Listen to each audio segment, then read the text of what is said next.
Okay, blast from the past, the big game, Super Bowl number 40, and the big 4-0. That's the shirt I'm wearing today. That was on in Detroit at February the 5th, 2006. And this is important because I got two other blasts in the past we're going to talk about.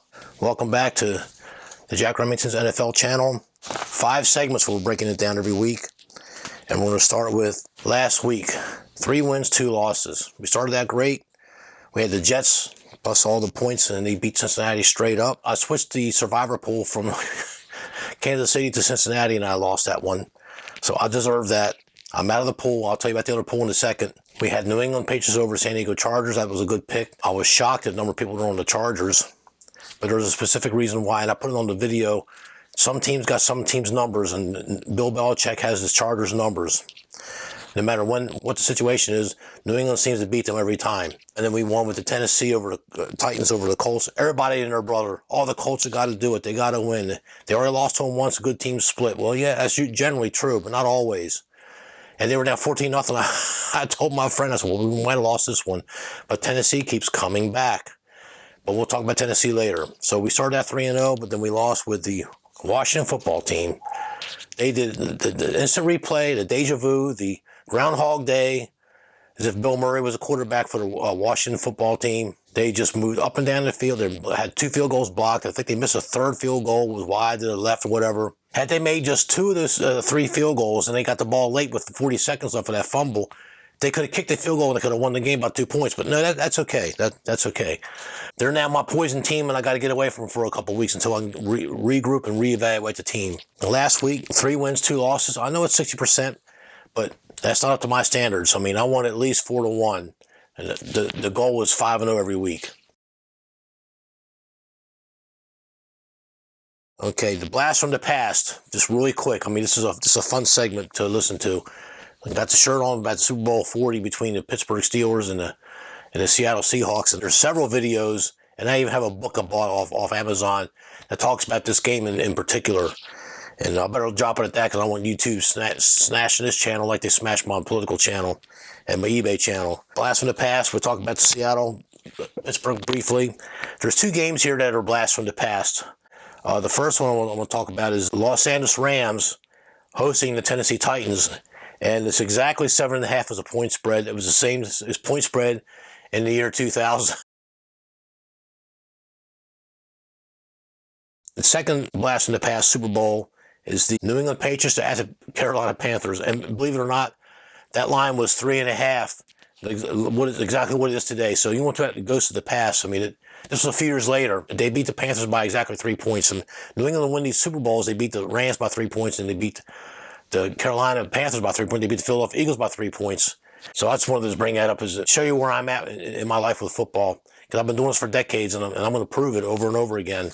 The third section, the stale lines. I'm posting the stale lines, and they're fixed. They came out. Here's a stale line, and we're going to work from there. So let's get to what you've been waiting for.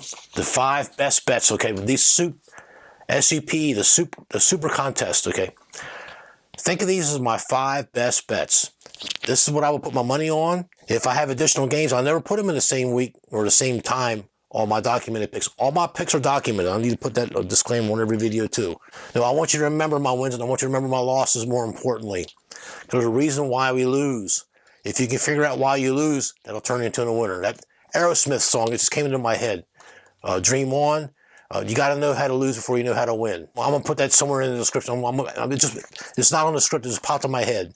You got to know how to be a loser before you know how to be a winner. That is perfect. I mean, it just hit me like a lightning bolt. Here's the 5 picks. Okay, and going down in the order of the SUPE, we're going to go, the first pick, we're taking the Texans plus 6.5. I know I'm chuckling. It opened at 7. There are some offshores actually has some 7.5s. Pros, you got the Joes and the pros, and you got the sharps and the squares. Well, that's what the pros and the sharps, the wise guys, they jumped on this Texans plus 7, knocked it down to 6.5. So this cannot change on the SUPE line. So I mean, you go to, we're filming on Thursday. I want to cut it on Friday, have it up on Saturday. The line might change. I mean, if a lot of money comes in on the Texans, you might see this get down to 5.5 or 5 or even 4. Both teams were terrible. Both teams were 1-7. They both won their first week. So we're taking the Texans 6.5. They show some spark against the Rams. They don't quit. Well, Miami doesn't quit either. Miami's got the two guy back, and they did this. They played Buffalo wire to wire to the fourth quarter. Here's a difference maker. Brian Flores, a decent coach, but he's on a hot seat. Okay, the Texans guy's not. He's not on the hot seat. He's in his first year, and I think they're going to give him some leeway. He's done some couple good positive things, and they had the Deshaun Watson trade hanging over their head, but I think it's finally settled. And I think the Texans are a slightly healthier team. Look at the Miami Dolphins. They got the injury list is a mile long. Just too many points. I mean, I could see a Dolphins minus 2.5, which I think will be a very fair line. Now you start getting at 3 and anything over, it's the dog or pass. So I'm taking the dog. The next game, the very next game, we're actually picking 3 games in a row on this board here, which is very unusual. It's the Dallas Cowboys minus 9.5. They're hosting the Denver Broncos, the same Broncos I watched get pushed around by the Washington football team. Washington did everything but win the game. Denver's offense is horrible. And I think when I watched part of that Dallas Cowboys-Vikings games, I needed the Vikings for my picks last week, and I was extremely impressed. The Dallas Cowboys are the only team that are 8-0 against the spread. See, when you do what we do and you're trying to do NFL handicapping, you look at their record and you look at all the things we look at, but you got to remember what their ATS against the spread record is. The Dallas Cowboys, they're a beast. They're 8-0. They're there for a reason. They woke up this preseason and they woke up with a team. It doesn't matter how they got there. They're there. You need to recognize that fact. I thought Dallas, they have team speed, they have brutality, they got the offensive line has regained its form. They were the best offensive line of football for a couple years in a row. They seem to have gotten that form. Like Ezekiel Elliott. The only thing they were missing was Dak Prescott. And guess what? That guy come off the bench. I can't remember the guy's name. Mr. Rush. He looked pretty damn good. I know they got film on him now, but guess what? He just tore up the fight.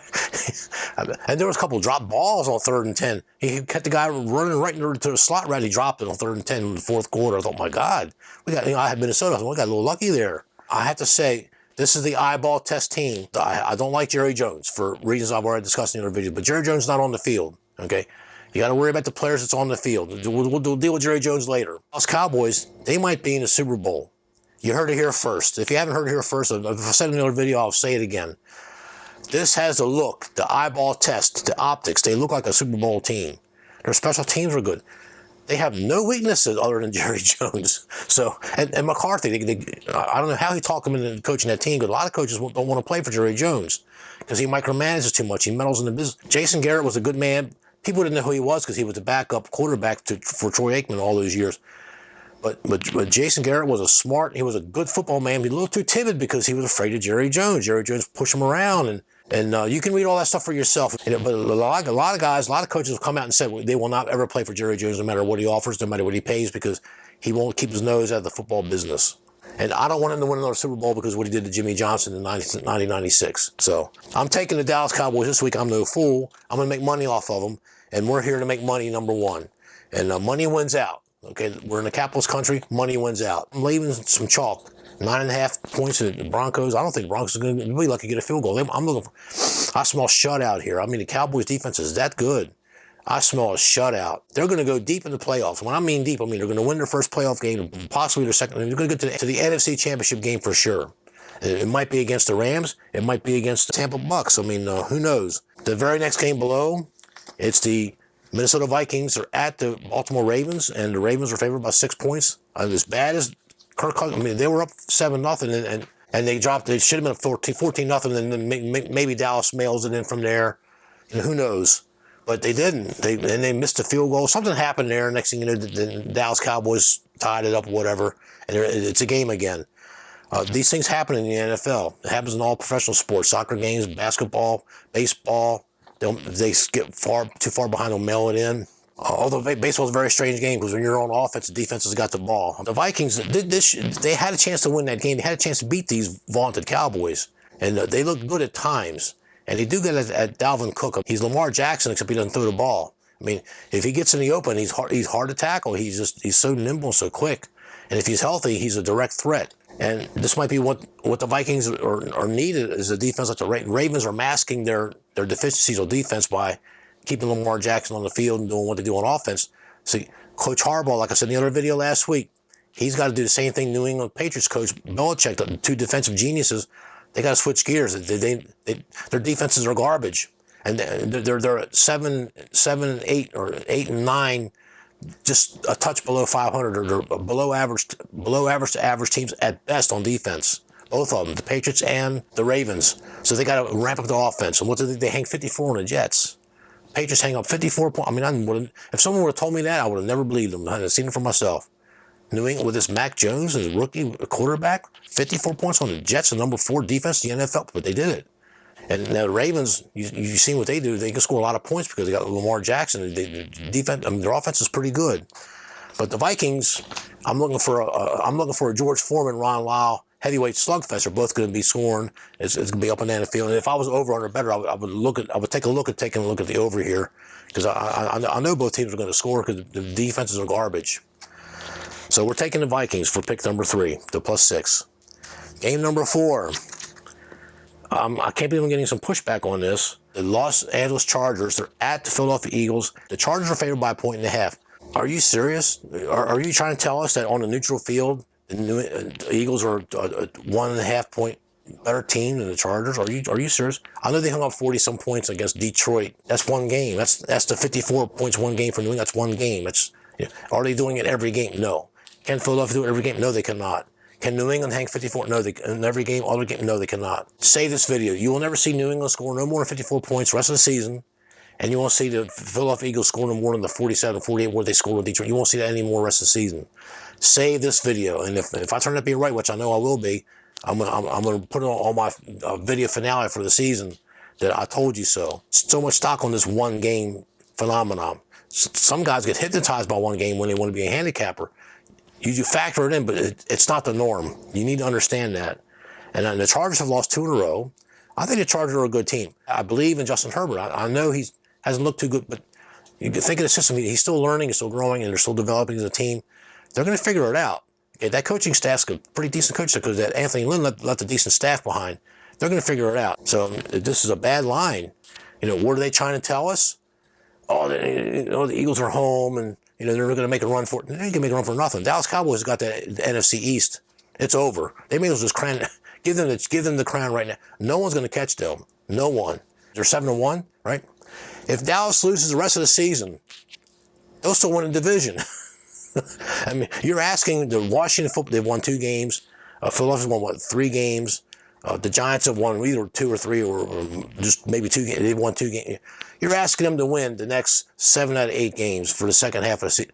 And they got to play each other. 2 of them will be eliminated just through attrition. The Dallas Cowboys, in my opinion, just cannot be caught. They just maybe put the little X on the box score right now in the standings in the newspaper every day.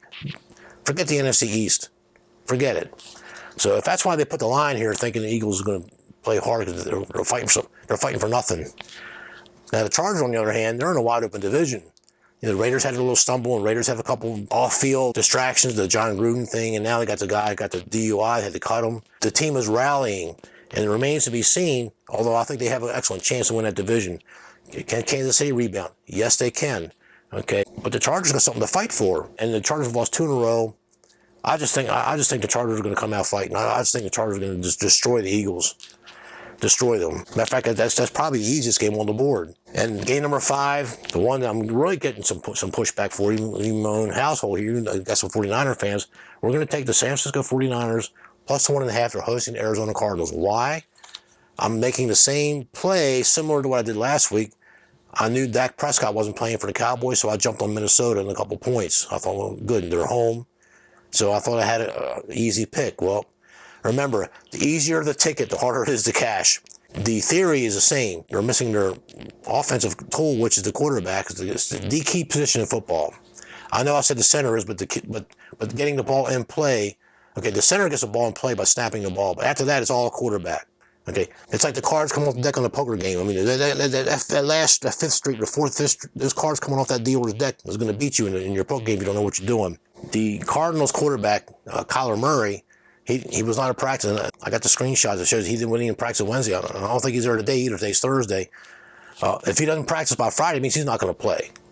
He's just not going to play. The Cardinals are not that stupid to risk. I mean, they're 7-1. They're in a good position. They got a couple easier games coming up in the year. They're going to win 10 games. They got 2 easy games coming up, and they got a 3rd one I think they should win. when you're looking at their outer schedule, future schedule. So they're probably going to win the NFC West. Why would they risk putting this quarterback in harm's way against a desperate, wounded animal team? This is the wounded animal game. The Vikings weren't a wounded animal last week when I picked them, okay? But the 49ers, they are a wounded animal, okay? If they lose this game here, okay, and it's another home game, they were 1-7 at home last year. They're 0-4 at home this year. If they lose this game here at home, they'll be 0-5 at home this year, and their season will be over because they'll be in last place and had nowhere to go. They've done played a couple of other opponents already. They had nowhere to gain any ground. They need to hope that everybody else is going to lose and they can get into the wild card as a 6-10 team or a 7-10 team or a 8-9 team. It's possible, but they're not going to make. I mean, they're going to try to win this game. The only concern I have about the San Francisco 49ers, and I looked on their site when I got them looking up Kyler Murray on the Arizona Cardinals website, I don't see not one article, not one reference about this week's game. It's like they're not worried about it. So that gave me pause. The original pick I was going to have Green Bay plus the 3.5. They were at the Kansas City. When I was getting ready to film the video, I was going to film it yesterday. When I found out that Rodgers is out for COVID-19.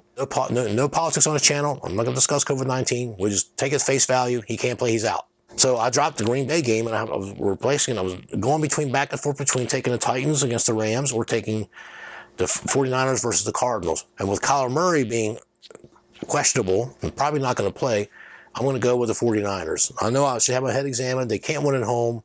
That means, if they lose this game here, it means they've lost the last 11 out of 12 home games or so, or 12 out of 13 home, wherever it is. Okay, they won one home game last year. They haven't won any this year, and the season's half over. I'm going to take them, and they played once already, 17-10. It was at Frisco, and there was two plays. They had 4th and goal, and they went for it instead of kicking a couple field goals.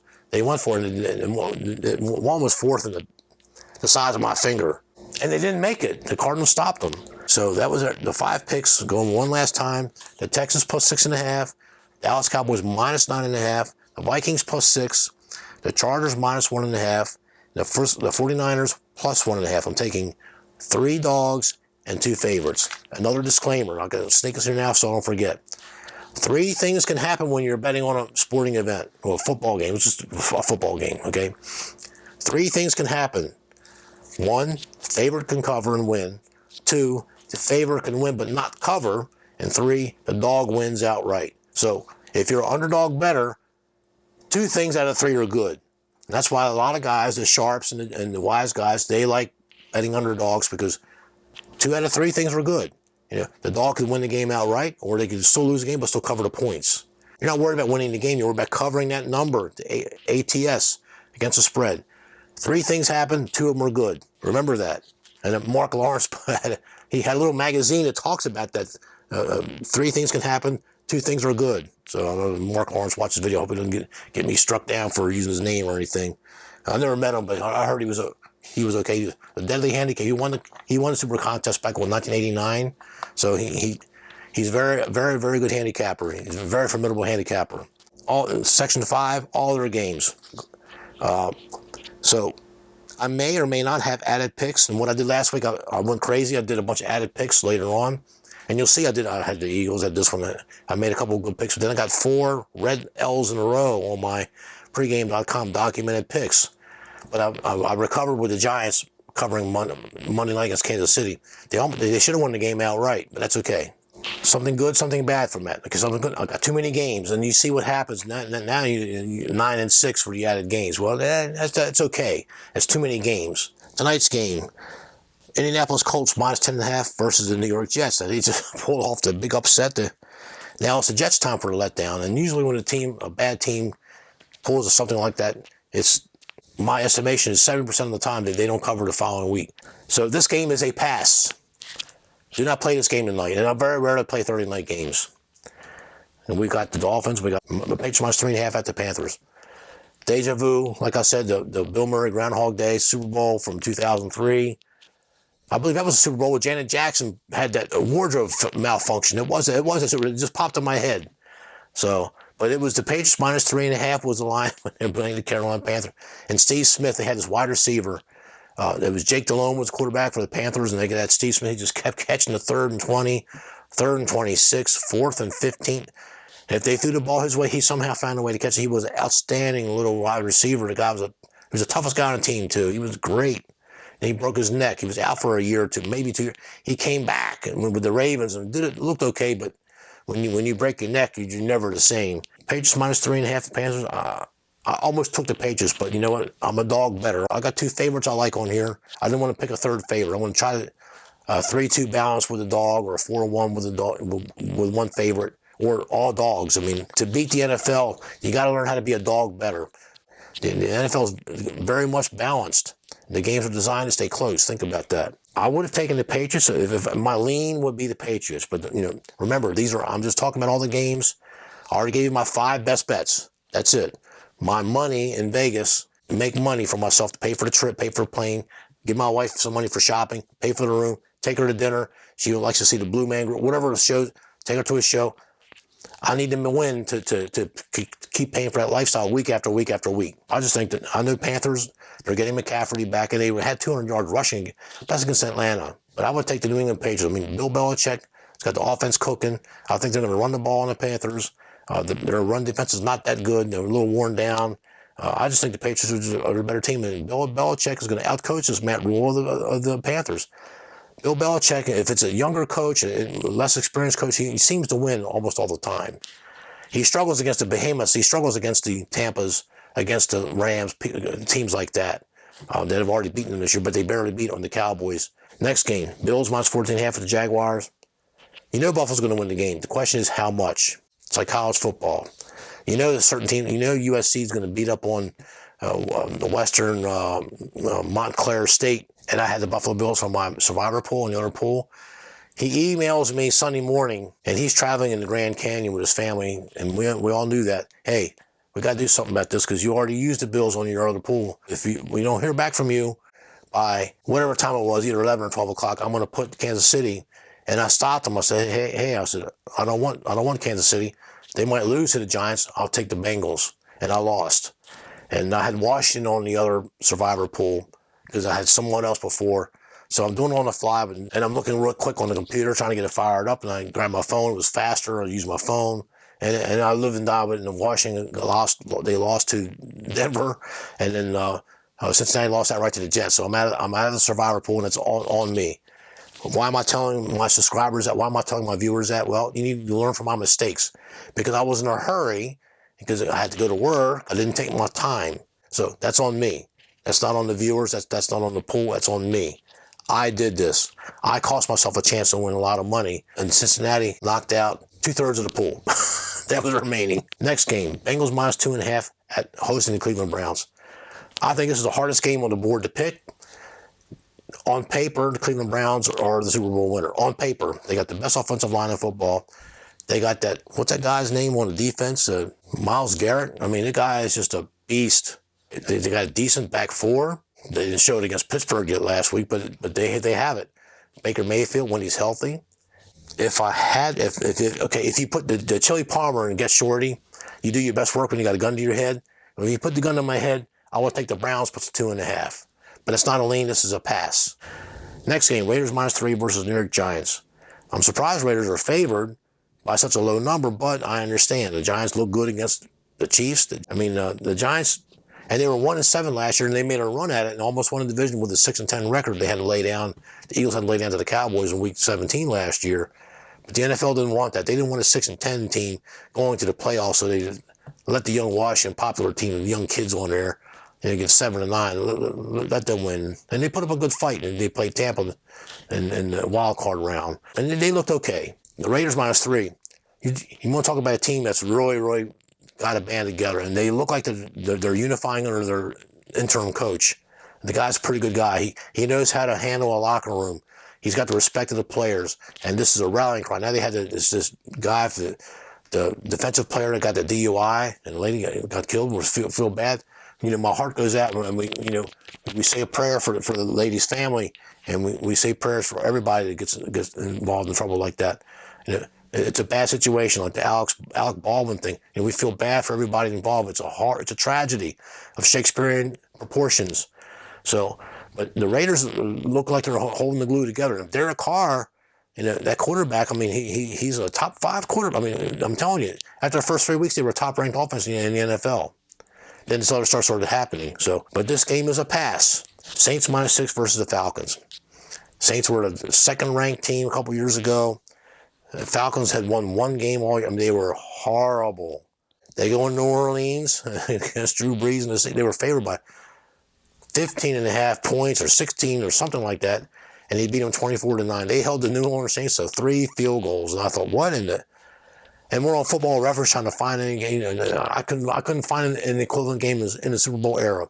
There was a game in the 1940s where a 1-16 beat up on a 5-1-1. They used to have ties in those days and beat them like that. They were 17-point dogs and come back and won on the road. The Saints, okay, they lost Jameis Winston. He's out for the season. It kind of was a horse collar tackle, and I kind of get some of that. But the Saints rallied. They actually looked better when he was out of the game. So I don't know if that's a positive. I know I say bad things with Jameis Winston, but I wish him well. I don't want to see anybody get hurt, no matter which team they're on. I don't want to see any football player. No one wants to see football players get hurt. Favored by 6 over the Falcons, the division rivalry. I would take a lean on the Saints, but it's a lot of points. Taysom Hill's coming back, so this is his first start, backup quarterback. I want you to think about this. Last week, the backup quarterbacks, they were what? I got it written down here on the sheet here. I forgot to go over it. They were 3-0 last week in the NFL, and if you want to count Geno Smith in his second start with Seattle, and they won, their backup quarterback were 4-0 last week. That's why the Saints are favored, because they see these backup quarterbacks, the ones on the Falcons, they don't really present a threat. So, having said that, Sean Payton is a great coach. This is why I would lean on the Saints. I was all in with Green Bay plus 3.5, but I didn't know Aaron Rodgers was out.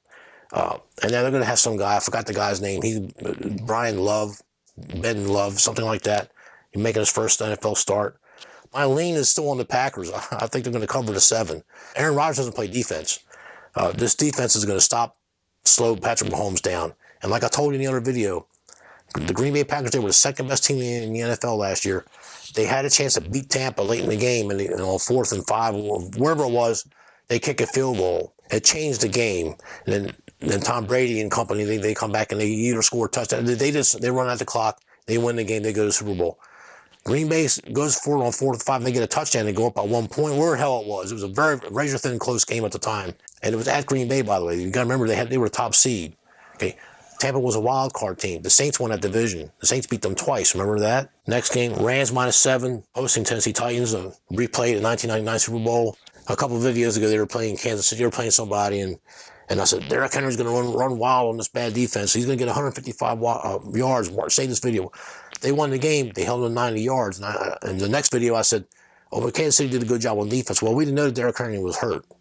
He only got, 60 yards in his next game against the Colts. And he didn't look the same. He didn't look. I don't recall him on the sideline in the first quarter, them working on him. They say it was on TV. I missed it. I didn't see it. But now he's out for the season when he played hurt. Some players play hurt and you don't know it. Baker Mayfield, he's throwing that ball and you see him doing this. He's trying to protect that left shoulder. And that's taking something off his ball. A good quarterback's got a 60-mile-an-hour football, 65, 70-mile-an-hour football. Okay, it's hard to throw a football that fast, like a baseball, 95-mile-an-hour, but football is much bigger, harder to throw. 60 mile is a good fastball for football. And Baker Mayfield he's got that 65, 70. Okay, Dan Fouts, 75. John Elway, 75. Joe Montana, 65. Joe Montana had a good fastball too. But it didn't appear to be the way his style was. But Joe Montana had a better fastball than Steve Young. Trust me, he did. Anyway, the Rams are probably going to win the game, but I'm looking for. I'll be leaning on Tennessee to cover this game. I just think it's too many points. And Tannehill's he's been a little shaky. I've been bragging about him how good he is. He's thrown some interceptions. He's slightly regressed. That's a key term when you're a handicapper. So be careful with Tennessee. And you can see I've been winning with Tennessee almost every week. And I had them last week. Steelers -6 at the Bears. The Steelers are masking their deficiency too. They're not healthy. They're probably the oldest team in the NFL. They need to retool really bad. They're masking certain deficiencies like all the other teams have to learn to do.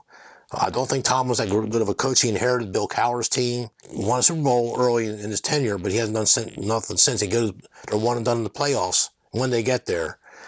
They were 11-0 last year, and they lost the last 3 out of 4 or 4 out of 5. They get trounced by Cleveland in the playoff game. They started off slow this year. Ben doesn't. Ben, it looks like it's his last year. Bears, this is a pass. How's that? I hope I made this video good for you. I hope I said some things for you. I'm trying very hard, and I gave you my 5 best bets. The best bets are the picks for the SUPE. Sports, you know, Ken Norton, Muhammad Ali, the marvelous, the late great Marvin Hagler, Hank Aaron, Johnny Unitas, Kurt Warner, the Cardinals, Larry Fitzgerald, one of my favorite players. I mean, he's a great receiver. I mean, USA Today. I'm going to show you something in the Super Bowl, and by God, he did. He had that big 80-some yard, and no one could catch him, and got Arizona back in the game in that Super Bowl against the Steelers. Sports is great. Sports is a great equalizer. Sports brings everybody together. Sports is wonderful when it works right. So always great day to be an American. Thank you. Leave the comments below. Take care. Stay within your means. Entertainment only. Thank you.